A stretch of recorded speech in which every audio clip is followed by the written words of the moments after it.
주님의 이름으로 사랑하고 축복합니다. 인의 재앙에서 이제 나팔의 재앙, 그러나 7번째 나팔을 불기 전에 환상이 앞에 요한계시록 10장에서 한번 보여졌고, 두 번째 7번째 나팔이 불기 전에 삽입된 것 같은 환상이 보여지고 있습니다. 화와 제황, 그러니까 심판의 모습인데, 앞에서는 힘센 천사가 두루마리를 가지고 있었고, 사도 요한이 그 두루마리를 가지고 먹었는데 배 입에는 달고 배에서는 썼습니다. 말씀이 기록된 말씀이 오늘 우리의 삶에서는 그냥 아멘 아멘 쉽게 받아들일 수도 있지만, 그러나 삶의 적용에 있어서는 굉장히 쓰리고 아릴 수가 있어요. 쉽게 그 말씀을 살아내지 못하고, 그 말씀을 그러나 우리가 순종으로, 아무리 배에서 쓰고 몸에는 너무 힘들지만 순종으로 말씀을 받아들이면 반드시 달콤한 풍성한 열매가 맺을 줄 믿습니다. 그 이어지는 말씀의 또 다른 환상이 하나님께서 이 요한을 통해서 성전을 측량하게 하는데, 안쪽에 예배하는 자들이 있고 다 측량하지는 않는 것을 보면, 하나님은 언제나 그 백성들의 모습을 지켜보고 있고 그 성전 가장 중심적인 부분은 보호하고 계시는 것을 보게 됩니다. 오늘 나타나는 그 모습 속에서는 또 기간이 있는데, 2절에 보니까 11장 1절에서 오늘 13절까지 모습의 2절에서는 42달 동안 짓밟으라, 1260일, 그러니까 3년 반의 기간인데, 이 기간이 정확하게 어떤 것을 모르지만 한정적인 날짜는 분명한 것 같습니다. 예, 우리가 아는 구약의 묵시서인 다니엘서도 이런 날짜들이 한두 번 나오는데 정확하게는 기록되지 않고, 이걸 억지로 오히려 풀다가 그날이 어떤 날일까, 예를 들어서 무슨 과거에 어떤 제국이 공격한 날, 무너진 날, 싸운 날 막 계산을 억지로 하려고 하는데 굳이 그럴 필요는 없는 것 같아요.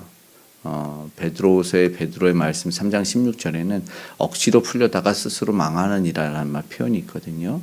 그러니까 오늘 우리에게 주시는 것은 무엇일까? 한정적인 날짜, 심판 속에서 하나님은 그 백성들을 보호하고 계신다는 것을 분명하게 보여주고, 이 메시지 마지막에 보면 반드시 이기는, 그리고 역전되는 모습이 있어요. 왜냐하면 선지자가 죽었으나 하나님의 영이 드러나서 살아나는 것을, 자신들의 발을 일어나는 것으로 오늘 본문은 마치게 되는 것을 보거든요. 그리고 그들은 권능이 있어서 하나님이 선지자라고도 하는데, 보니까 두 중인이 권세를 줍니다. 3절에 보니까. 그리고 했던 1260일을 예언합니다. 3년 반이죠. 42달 같은 기간인데, 그가 어떠냐면 4절에 주 앞에 서 있는 두 감람나무와 두 촛대라고 합니다. 두 감람나무와 두 촛대, 이게 이제 이단들이 인용을 하는 그런 부분인데, 두 촛대 어떤 누구인가, 모세나 엘리야라고도 이야기를 하죠. 왜냐하면 비가 안 오는 날과 물이 피로 변하게 하는 그런 기적과 권능을 행하니까. 그러나 그러기보다는 하나님 편에 있는 어떤 한 공동체나 교회의 모습이라고 볼 수 있는 것이 이 촛대에 대한 비유가 앞에 있었기 때문에 그렇습니다. 그렇게 하나님 믿는 백성과 그 공동체에서 오늘 우리가 예언의 말씀을 듣는다면, 하나님께서는 이 기간을 한정적으로 두고 하나님의 사람을 세우고 하나님 모든 주권자이시기 때문에 믿음의 백성들이 큰 해를 당하지 않는 것을 보게 됩니다. 우리 욥기서에도 보면 사탄이 그런 허락을 받아서 사실은 욥을 좀 괴롭히는데, 하나님을 부인하지 않는 모습 속에서 하나님이 생명을 해하지 말라 이렇게 합니다. 그러니까 고난이 주위에 주어지는 것 같지만 하나님은 반드시 그걸 보고 계시고 지켜 보호하고 계신다라는 뜻입니다. 결국 어떤 믿음의 공동체, 그러니까 교회가 허락하신 그 사명과 내가 어떤 존재인가라는 정체성을 확실히 한다면 큰 문제는 당연히 없을 것이죠. 5절의 말씀에는 그들이 입에서 나와서 원수를 삼켜버린다는 사실 권세와 권능도 있어요. 두 감람나무가 굉장하지요. 그래서 이제 많은 인용을 했던 것 같아요. 입에서 불이 나와서 삼켜버리는 것은 전하는 말씀 때문이겠죠. 권위와 위엄으로 권세 있게 말씀을 전하면 어마어마한 일이 일어나겠죠. 그러나 그 전하는 자의 감람나무와 능력이 있는 것이 아닙니다. 설교자가 능력이 있는 것이 아니라 전파되는 메시지의 복음과 그리고 예수 그리스도가 전해지기 때문이겠지요. 그래서 교만하지 말고 또 사람을 보는 것이 아니라 그 모든 것 허락하신 구주만 바라보아야 될 것입니다. 그렇게 위험 있는 말씀이 선포되고 두렵고 찔림으로 그러나 우리는 받아야겠죠. 사람이 아닌 하나님이 오늘 나에게 어떻게, 그러니까 앞서 말씀했던 10장 마지막에 배에서 쓸지라도 내가 말씀을 체화시켜 그 삶을 순종으로 살아낼 때 은혜가 임한다라는 것이죠. 그런데 그것이 오늘 뭐냐면 회개입니다. 왜냐하면 흰 옷을 입습니다. 그리고 회개한다라는 것을 보게 됩니다. 그것이 권능 있는 말씀이지만 분명하게 마지막 때 하나님이 심판하신다는 것을 보게 되고, 그리고 회개함으로 말미암아 흰 옷을 입어서 하나님 앞에 온전히 나아가는 것.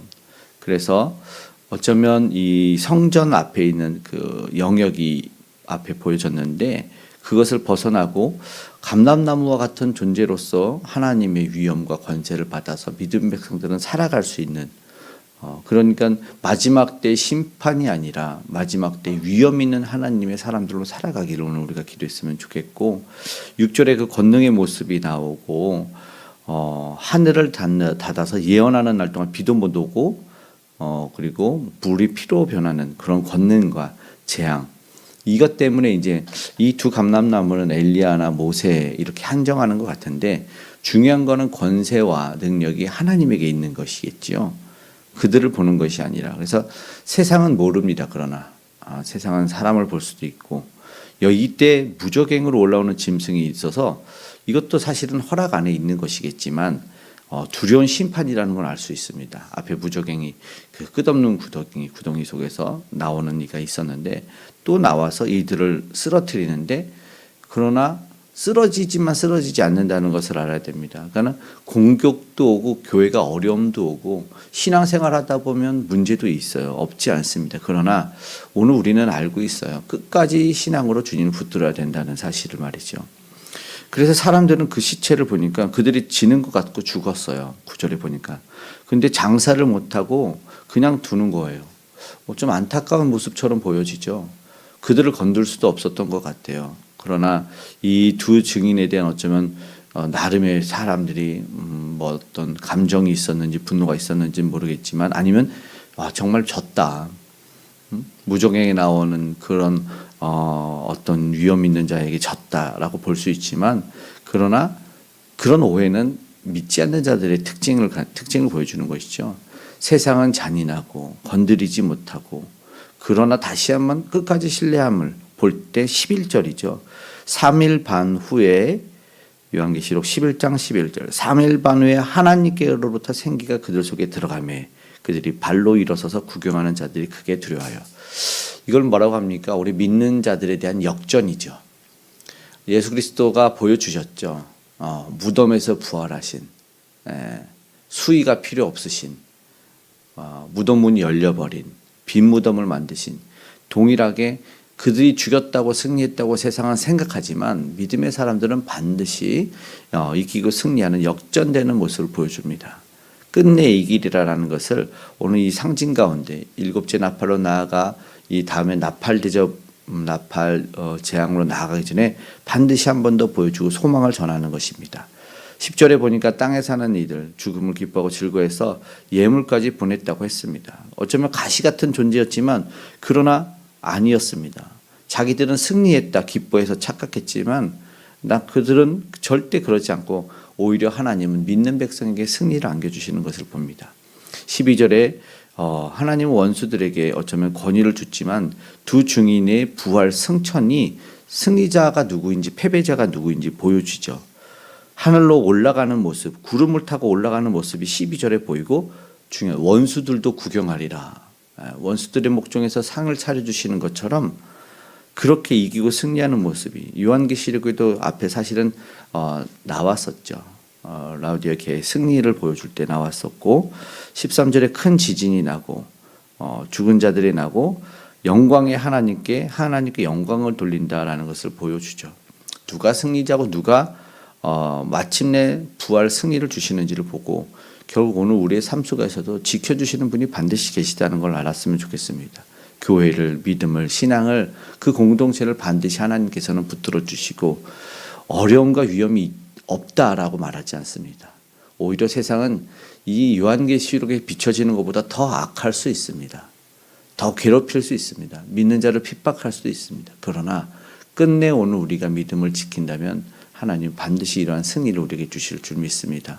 오늘도 믿는 자로서, 능력 있는 자로서 주의 권세 가지고 이 땅에 살아가는 저와 여러분 되어서 그 승리를 맛볼 수 있기를 간절히 소망합니다. 아멘. 기도하겠습니다. 사랑의 아버지 하나님, 오늘 우리는 역전될 줄 믿습니다. 지금의 상황이 힘들고 어렵고 말 못하는 눈물 짓는 일들이 있을지라도, 때로는 아버지는 질병으로 고난받는 일 있을지라도, 암으로 투병하며 살아갈지라도, 연약해진 마음과 상한 심령으로, 떨어진 면역력으로 아버지 힘겨워할지라도 주님 끝내 이기게 하실 줄 믿습니다.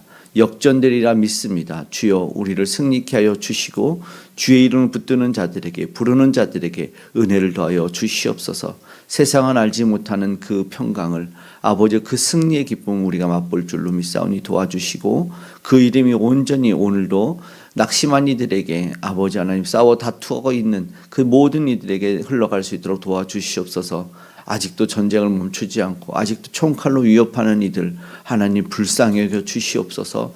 그들에게 복음이 흘러들어갈 수 있도록 오늘도 기도하며, 오늘도 복음을 전하는 우리 선교사님들, 우리 복음 전도자들에게 은혜를 더하여 주시고, 오늘 우리도 합당한 믿음의 삶을 살아내게 하여 주시옵소서. 우리는 간절한 기도의 제목으로 하나님께 나아갑니다. 나라를 위해서, 가정을 위해서, 아버지 우리 개개인의 앞날을 위해서 하나님 기도할 때 하나님 들어 응답하여 주시고, 가장 좋으신 선하신 분이 누구신지, 아버지 하나님 귀한 열매 누가 주시는지를 보게 하여 주시옵소서.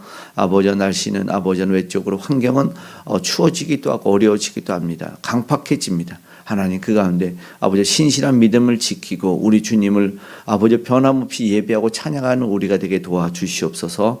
우리 거룩하신 아버지 하나님께 온전히 예배드리고 우리 주님을 부를 때 그 놀라운 기쁨과 평강을 누리게 하여 주시고, 우리 다음 세대 귀한 영혼들도 그 은혜를 체험할 수 있도록, 참된 아버지 하나님을 만날 수 있도록 역사하여 주시옵소서. 폭력의 우상이 무너지기를 원합니다. 아름다운 복음의 통일이 이루어지기를 원하오니 주여 은혜를 베풀어 주시옵소서. 주께서 함께 하심에 우리 모든 가정에 소외되고 힘들고 외롭고 암으로 힘들어하는 모든 이들이 강건함을 입을 줄로 믿사오니 역사하시고, 그 기업과 일터의 산업 현장에 안전으로 지켜 보호하여 주시옵소서. 오늘 우리 기도에 가장 좋은 곳으로 허락하실 아버지 하나님께 감사드리며 고마우신 예수님의 이름으로 기도드리옵나이다. 아멘.